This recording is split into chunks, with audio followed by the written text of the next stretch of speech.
Hi everyone, Justin here, and today we will be going over the second Wax Factory workshop, the first video, and it'll be called Wax 101. I wanted to deliver this video live, but unfortunately I don't have 1,000 subscribers, which apparently YouTube needs in order for someone to go live. So since I'm not that famous, this video will be recorded and you can watch it whenever you'd like. With that being said and that out of the way, let's get started. So assuming you've all read the first part of the workshop, which is on my website, An Introduction to Wax, and I talk about the book, the wax process in that, and what wax is from an original standpoint. So, this workshop, I will be talking to you about three things. The first thing I'll be talking to you about is how wax is featured throughout the book. The second part will be why it's important to the curator, Gustav Vandaldrake, followed by why I went with wax for this book, although I think I might go with number 3 first. So with that being said, here is Wax 101. So the first thing I think we need to go over is why I went with wax for this book. Now, of course, I did go over that in the first book, but I want you to hear it from me rather than read it from me. As you know, in the first workshop, I discussed how I enjoyed the movies House of Wax. And the one thing that I kind of asked myself after I watched them several times, why is it that wax is such a unique horror tool? In fact, I think it's underrated. A lot of people just don't really look at the spectrum of wax and say to themselves, hey, this would make a good theme for wax. This would make a good theme for horror, excuse me. And of course, if you've watched any of the House of Wax movies, you know that wax is like the low key type of thing. Like in the original one with Vincent Price, they sort of the Vincent Price's character is a sculptor, so he sculpts people out of wax. So of course he takes a macabre turn with it, and he decides to sculpt dead people or take dead people and mold them from wax, which is just that's pretty much as macabre and horror as you can get. And of course, if you know the 2005, I believe 2005, version of House of Wax with Paris Hilton, they a group of kids go to a town that's deserted. They come across this museum, House of Wax, and of course they find all these strange figures and there's some strange beings. And if you've seen the movie, you know how that goes. So going off of those two things, I liked the idea of wax being used for horror. I just didn't want to do it the cliche way. I didn't want to do another House of Wax. Why why bother? Why put you all through that? So I decided to use wax from a different standpoint. I still wanted to use it as a horror-based tool and theme. So I decided to use a factory. And more specifically, I actually remember being in the car and driving by a factory several times over the last couple or so years. And one of the things that always stuck in my mind was maybe I should write a book about a factory. So I placed in the back of my mind, and it wasn't until recently that I thought, maybe, you know what? Wax factory. What is a wax factory? Does it exist?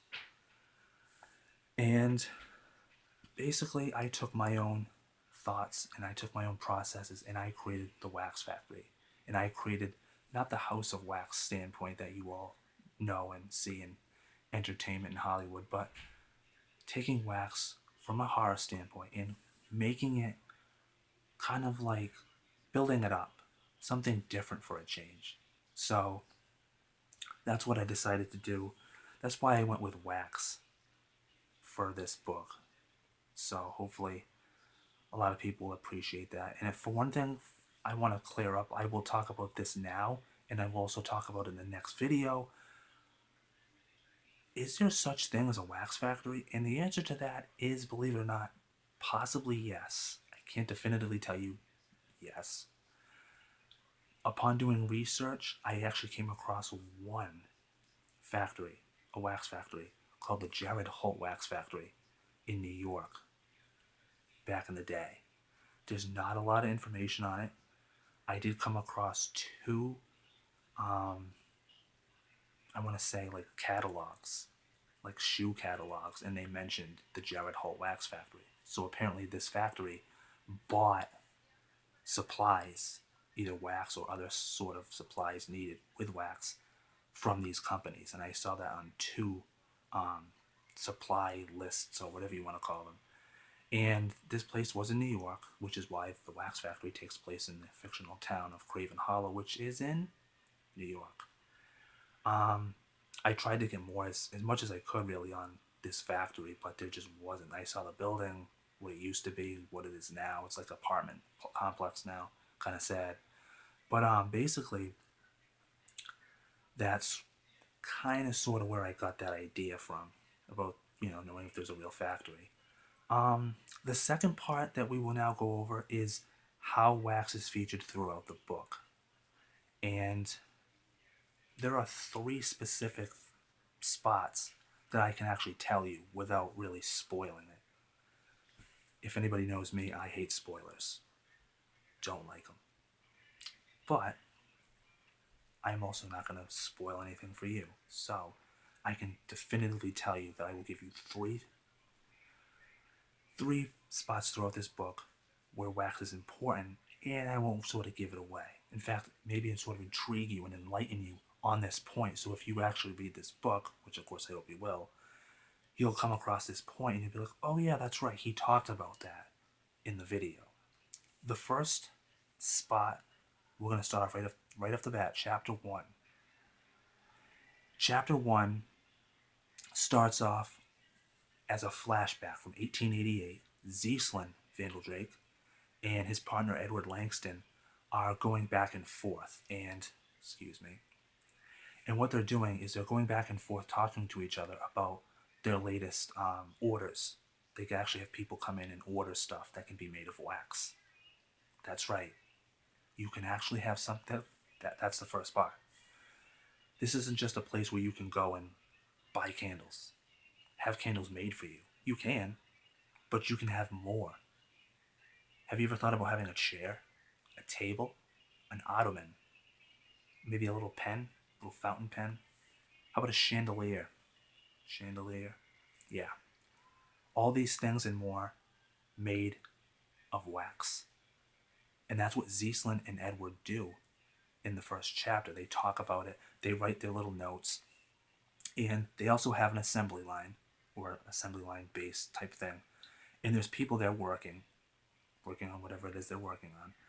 All the while, Zeaslin and Edward Langston are talking about all the things that they can make with wax. They're talking about a frequent customer that comes in. So basically, as a reader, you sort of get the feeling like, wow, like they can make an item out of wax. They can make anything your heart desires out of wax. And then, of course, there is a little notation about an idea, a plan that Langston had that he runs by Zeaslin. But then, of course, before you get to find that out, it shifts to something else.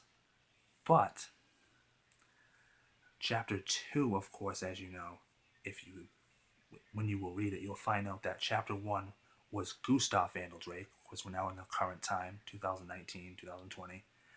And Gustav, the great-grandson of Zeaslin, is telling the group that he has in the factory about his great-grandfather and Edward Langston. So he told them about all the processes and all the stuff that can be made of wax. And so basically that's where chapter 1 comes in, and that's why chapter 1 is important.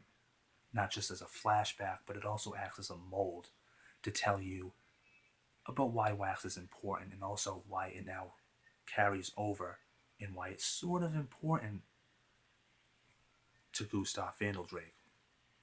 The second point about where wax is used throughout the book that I think is important is in one of the chapters, and go figure, I can't remember which chapter it is. I know it's later in the book, but at one point, Gustav asks the group if they actually want to play around with wax themselves.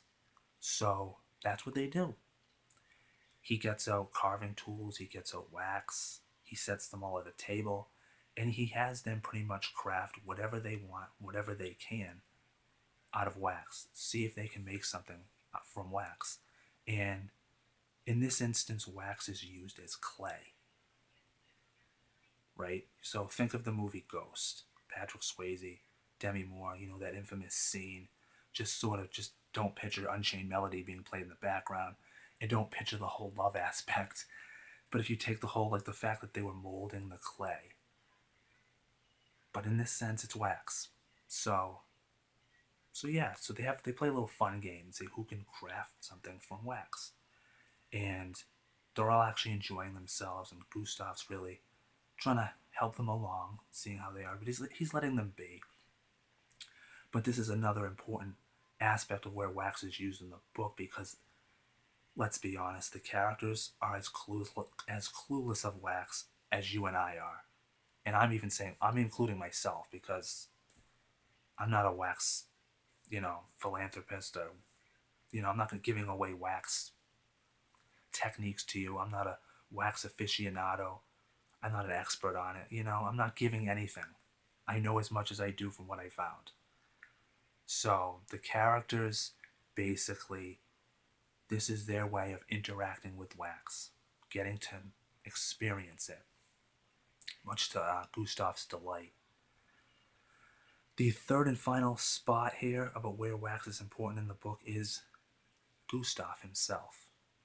Now, the characters ask, and you'll come across this if you read the book, which again I hope you will, is the characters ask him at one point, like, well, your great grandfather was knowledgeable about wax. How about you? How crafted and skilled are you at building stuff from wax? And of course, not a spoiler, Gustav pretty much tells him, I have basic skills. I like to think I'm above an amateur. And he actually takes them down for the tour. He takes them down to the basement, and he shows them where he works, where he performs these experiments, working with wax. And of course, there's other things on the table. There's vials, there's beakers, and there's all this strange stuff that I won't get into. But he pretty much tells the group, I've made a couple things in this very basement. I've made some of the things that are upstairs, but most of the stuff in the factory was made by Gustav's great grandfather. So Gustav hopes to continue the legacy of experiments, so that he too can be like his great grandfather. So again, I will get into the whole why that's important right now, because it's the third part of Wax 101. Why is wax so gosh darn important to Gustav Vandaldrake? Because when you come in, you first read the book, you're probably like the characters, you're looking around, and you ask yourself, like, okay, this is just a regular old man. He has a wax factory. I don't know what that is, but that's why I'm here. I want to find out. I'm ready to learn. And within maybe 10, 15 minutes, probably you and the characters are starting to wonder, gee, this guy's a little bit off, a little bit strange, has a bit of an obsession to wax. And you know what? He does. Gustav Vandaldrake's love for wax is just not healthy. That's a little bit of a spoiler, but you know what?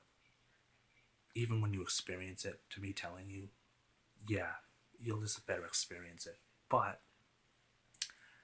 why is it important to him? Because what I told you earlier, he's carrying on his great grandfather's legacy. Back in the 1830s, the building was built. It didn't become a wax factory until later. And then, slowly, the decline happened. Zealand had to go out of business for unforeseen circumstances or whatever. And years later, and I mean years later because here we are, Gustav now has control of the factory. So he looks down, he looks back, and he realizes that it missed a generation.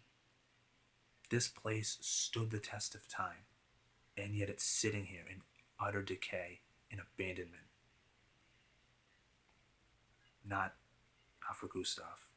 Gustav wants to make this place prosper once again. He wants to see wax flourish like it did for his great grandfather. And why shouldn't it?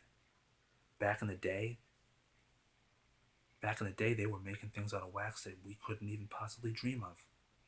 And now Gustav thinks, well, not only can I make those things, but technology and basic, building skills of appliances and every household item you could think of could be made of wax. So it's also the number one reason that Gustav loves wax, he's carrying on his great grandfather's legacy. There's a second reason though. A second reason which I again can enlighten you on without giving anything away. We all have hobbies. We all have things that we are interested in, that we like, that we love, that we do because it's a necessity, whether we do it because we love it or we do it because we all need jobs. And Gustav, one time, I guess, just decided, you know what? I've been introduced to wax and it's one of the greatest things I've ever seen. And he just found an appreciation and love for wax. Now, can I give away? Is it me spoil anything if I tell you? Does Gustav love his wife more than he loves wax? Well, I don't know. You'd have to ask him. Anyways, the final aspect to take from this is Gustav Vandaldrake. Yeah, Gustav Vandaldrake likes. The reason he likes wax is because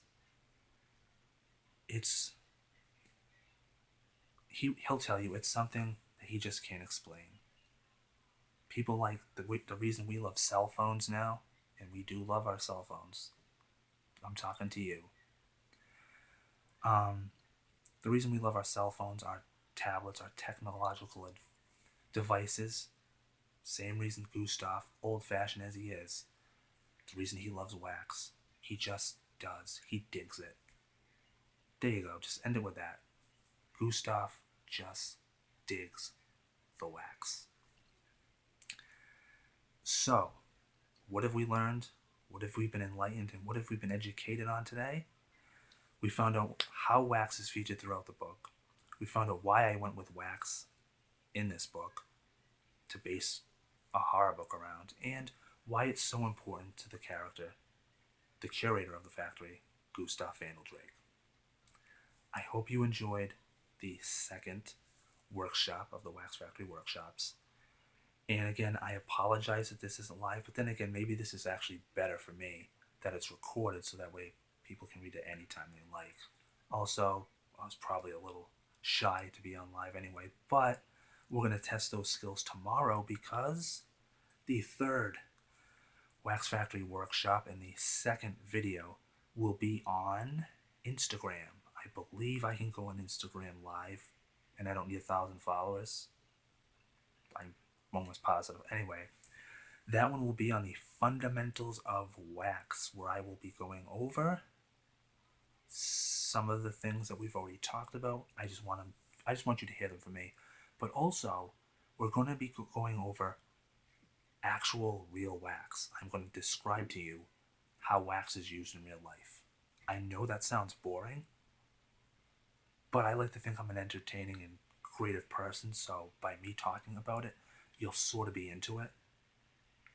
And also don't worry, because I'm going to connect how wax goes from reality to in the book. And I'm thinking you're probably going to appreciate the wax in the book from a fictional standpoint way more than you will from a realistic standpoint. So with that being said, again, thank you all for watching.